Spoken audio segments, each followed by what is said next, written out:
जमी उपरे अधभंगा होई रहितबा गृहटी मध्यकु बाहर जनसाधारण मानक प्रवेश करिबा निषेध। जदि कौनसी व्यक्ति अमान्य होई प्रवेश करती किंबा से व्यक्तिंकर कौनसी क्षति हुए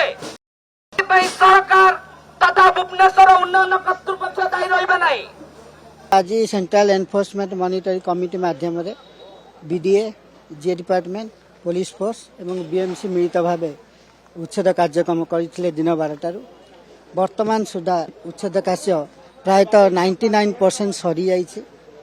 एवं अल्प किसी स्ट्रक्चर अच्छी जे कि काली फेर पुनर्बार आरंभ हम सका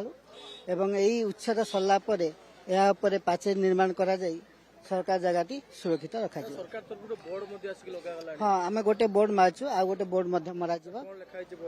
यहाँ साधारण प्रशासन विभाग तरफ बोर्ड टी जोटा कि बीडीए तैयारी कर सरकार संपत्ति अनधिकार प्रवेश दंडनीय ना जेहेतु कंस्ट्रक्शन भंगा सरी से जो रेनफोर्समेंट गुड़ा अच्छी जो स्टील गुड़ा अच्छी काले किए ताड़ीबा लेबर मैंने आसी किसी खोलातड़ कर नहीं जिवे से आम अनाउंस कर कहीं प्रवेश करेंगे काली संपूर्ण भंगा गला पाचेरी करा जाई ताकू सुरक्षित रखा जाए। हाँ आम सिक्यूरीटी जगह नाई नाई जनसाधारण सहयोग उच्छेद कार्यक्रम सुरखुरे काली पाखापाखि से 10टा भितर आरंभ हो।